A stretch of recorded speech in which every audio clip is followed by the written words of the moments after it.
সম্মানিত প্রিয় মুহতারাম হাজিরিন, আলোচনায় ঢুকার পূর্বে আমি একটা হাদিস বলি।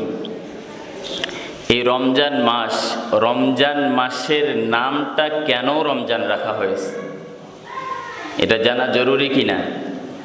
রমজান মাসের নাম কেন রাখছে এই কথা যদি আমরা কাউকে প্রশ্ন করি, এখানে আমি উত্তর দেব না আল্লাহ স্বয়ং নিজেই দিবে, অথবা তার হাবিবের মাধ্যমে এই মেসেজটা দিবে? এই রমজান মাসের নামটা কেন রাখা হয়েছে?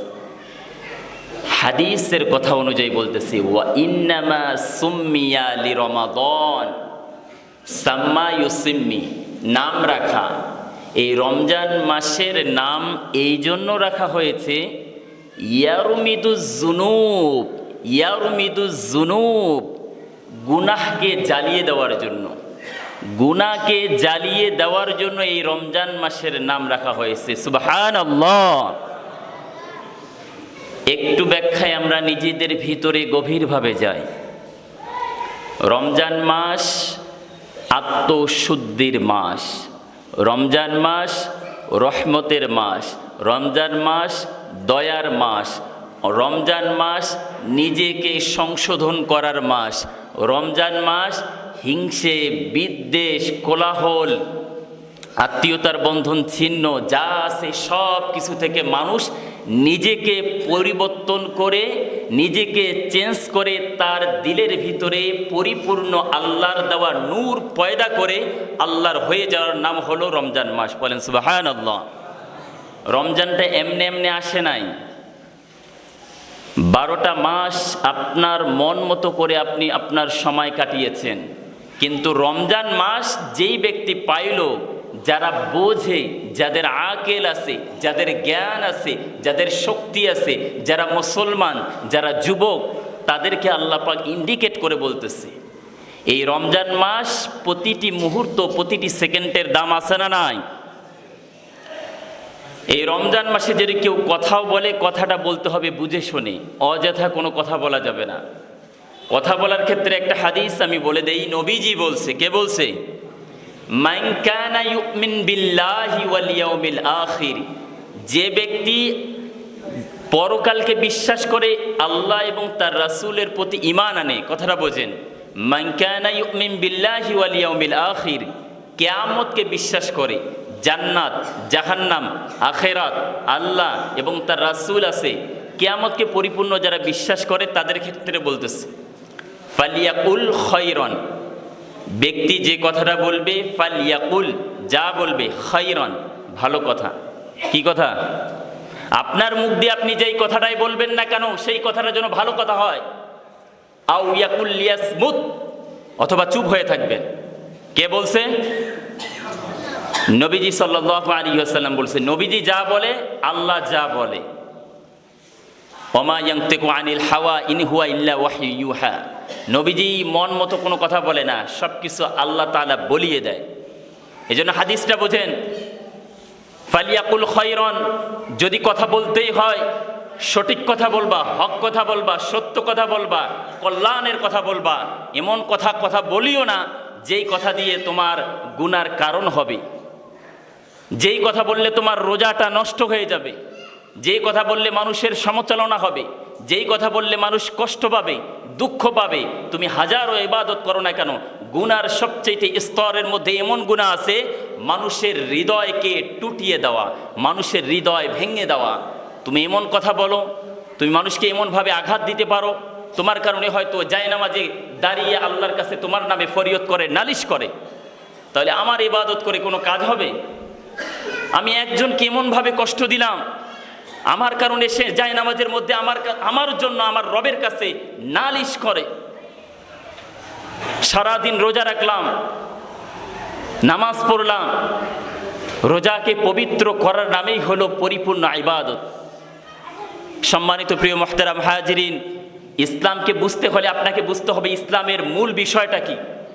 ইসলামের মূল বিষয়টা আপনাকে শিক্ষা দেয় আপনার সুন্দর একটা চরিত্র গঠনের একটা মাধ্যম, ঠিক কিনা? চরিত্র, ক্যারেক্টার, ব্যবহার, এটাই হলো সৌন্দর্য, ইসলামের পরিপূর্ণ সৌন্দর্য। আপনার পাওয়ার থাক, ক্ষমতা থাক, টাকা থাক, আপনার কথা, আপনার চরিত্র, আপনার ব্যবহার যদি মানুষ পছন্দ না করে, ওই টাকা, ওই ক্ষমতা, ওই ধন সম্পদ দিয়ে আপনার কোনো কাজ হবে? কোনো কাজ নাই, আপনার মূল্যই নাই। মানুষ আপনাকে কি দিয়ে মূল্য করবে? আপনার সম্পদ দিয়ে যদি দিনের কাজ হয়, আপনার সম্পদ দিয়ে যদি মসজিদ এবং মাদ্রাসার কাজ হয়, জনকল্যাণমূলক সমাজের যদি কাজ হয়, মানুষ আপনার জন্য জায়নামাজে পর্যন্ত দাঁড়িয়ে নামাজ পড়ে দোয়া করবে, ঠিক কিনা? এই জন্য খুব এক্সাম্পল দিয়ে বলি, মুখে যদি কেউ বলে আমরা আল্লাহকে ভালোবাসি, রাসূলকে ভালোবাসি, মুখের মধ্যে যদি সীমাবদ্ধ থাকে, তাহলে এটা কাজ হবে?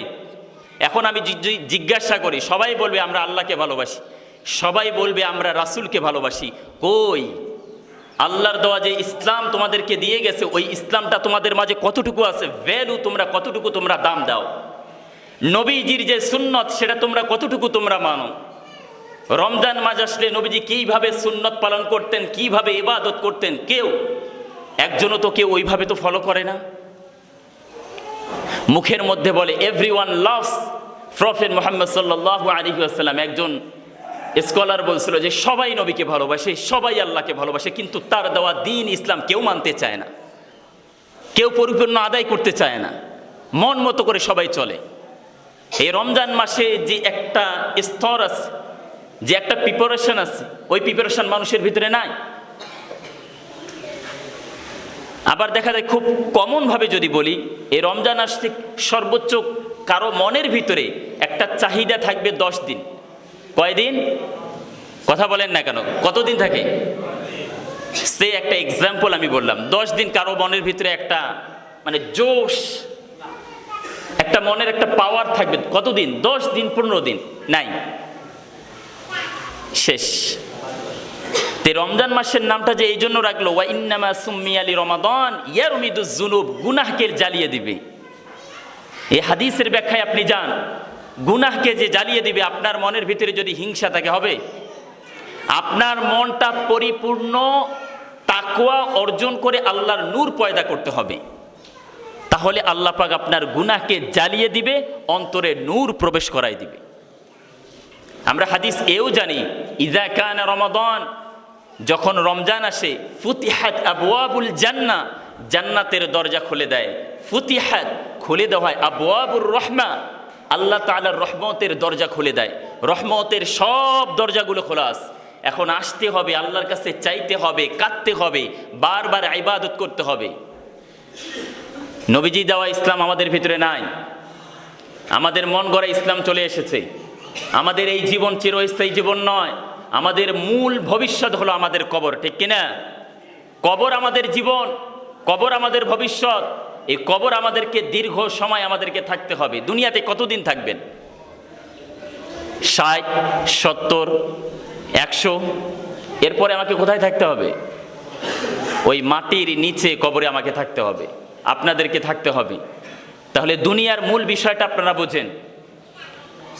মুখের আলোচনা অনেক করি, যদি মেধায় যদি না নেন, হাজারো লেকচার যদি শোনেন, 10 ঘন্টা যদি 20 ঘন্টাও যদি শোনেন, সবচেয়ে বাংলাদেশের বড় মুফতি যারা আছে, সারা বিশ্বের যত বড় বড় স্কলার আছে, তাদের আলোচনাও যদি শোনেন, আপনার দিলের ভিতরে পরিবর্তন আসতে পারবে?